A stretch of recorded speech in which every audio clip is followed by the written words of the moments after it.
전국의 등록 시각장애인은 약 25만 명. 이 중 21만 명은 저시력 장애인으로 추정됩니다.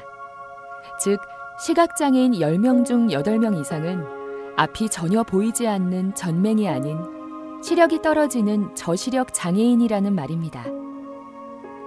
겹쳐 보이는 복시, 중심은 잘 보지만 주변은 잘 보지 못하는 주변시야 장애, 나이를 먹어 누구나 겪게 되는 약시 등 저시력에는 다양한 유형이 포함됩니다.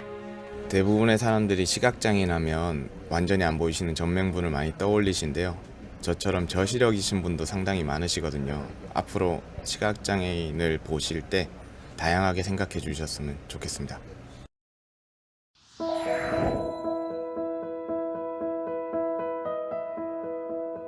(2011년) 장애인 실태 조사 결과 전체 시각장애인 중 점자 해독이 가능한 비율은 5.2%에 지나지 않습니다. 물론 자립생활교육이나 맹학교의 특수교육을 통해서 점자를 알고 있는 시각장애인의 수는 점자를 주된 문자로 사용하는 인구의 약 2.5배로 추정되고 있습니다. 그러나 점자가 배우기 어려운 것은 누구나 인정하는 사실입니다. 그래서 대다수 시각장애인들은 정보 접근을 위해 점자 외에도 다양한 방법을 사용하고 있습니다. 시력을 보조하는 돋보기, 확대경, 점자 정보 단말기, 오디오북 녹음과 대독 등 다양한 방법이 시각장애인들의 정보 접근을 높이는 데 쓰이고 있습니다. 흔히 시각장애인이라고 하면 전혀 앞을 보지 못한다고 생각하시는 분들이 많이 있는데, 그래서 시각장애인 분 하면 점자를 많이 떠올리시게 되는데요. 실제로 대부분의 시각장애인들은 잔존 시력을 가지고 생활하시는 분들이라 꼭 점자만 이용하지는 않습니다. 녹음도서 같이 음성을 이용한 청각을 이용한 자료도 사용하고요. 확대 문자, 큰 글씨로 만들어진 책이나 인쇄물을 이용해서 글자를 직접 눈으로 보기도 합니다. 그래서 앞으로 점자도 물론 많이 늘어나야 되겠지만 점자 외에 음성이나 확대 문자로 된 대체 자료도 많이 만들어져야 합니다.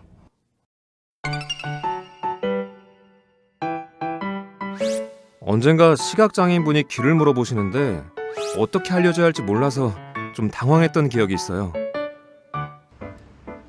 시각장애인을 위한 길 안내 시 여기, 저기 같은 애매한 표현은 피해야 합니다. 시각장애인의 위치를 기준으로 전후 좌우의 방향, 몇 발짝 앞이나 몇 미터 앞 등의 거리 등 구체적인 예시를 들어 정확히 알려줘야 합니다.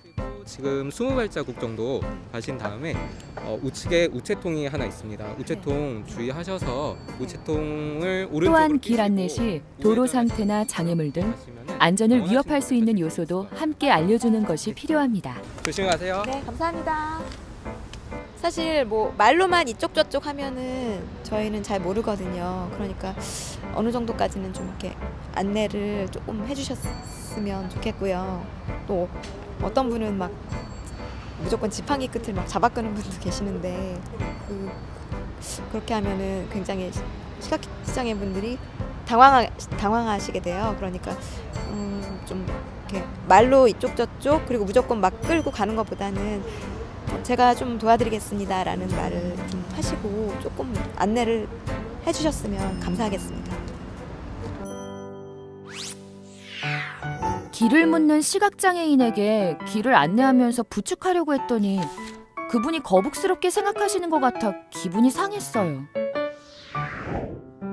시각장애인과 동행할 때는 흰 지팡이 반대편에 선 후 시각장애인이 잡을 수 있도록 한쪽 팔꿈치를 살짝 내주는 것이 좋습니다. 이때 반드시 안내해 드릴까요? 제 팔꿈치를 잡아주세요 라는 말을 함께 건네야 합니다.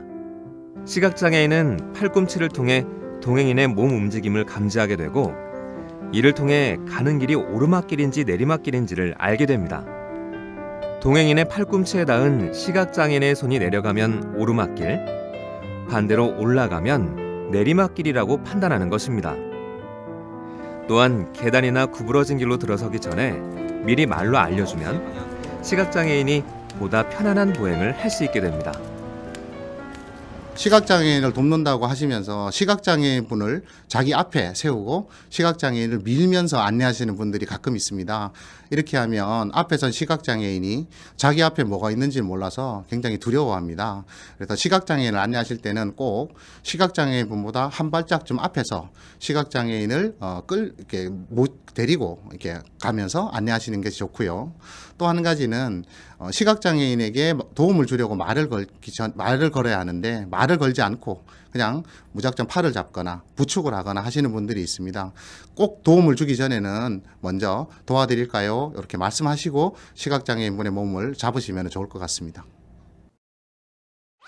우연히 본 안내견이 너무 순하게 보여서 좀 만졌는데 시각장애인이 싫어하시더라고요.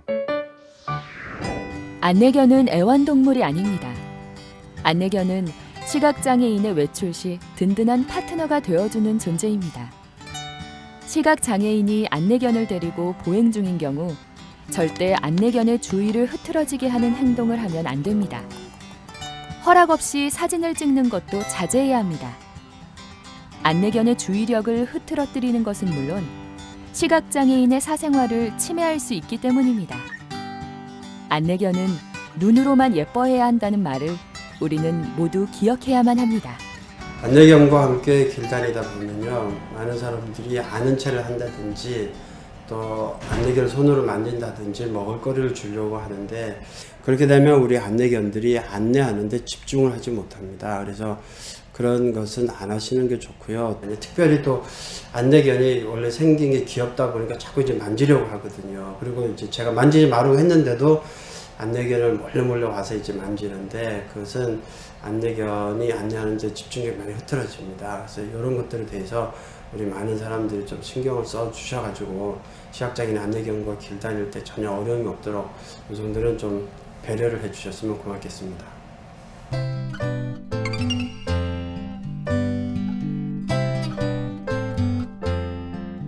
사람들은 시각장애인 하면은 전맹만 떠올리고 선글라스를 꼈을 것이다, 흰지팡이를 들고 있을 것이다 생각을 하는데 저처럼 크게 표시가 안 나는 저시력인들도 많거든요.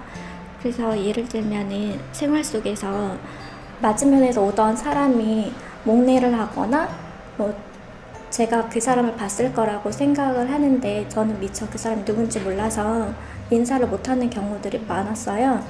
그래서 그때마다 상대방이 너 왜 인사를 안 해? 얘기를 하면 못 봤다고 얘기하고 서로 잘 지낼 수 있을 텐데 그런 얘기들 없이 쟤는 되게 건방지다, 예의가 없다 하고 오히려 주변 분들한테 얘기하고 서로 오해가 생기고 친할 수 있는 기회도 놓치고 상처가 되는 경우들이 많았던 것 같아요.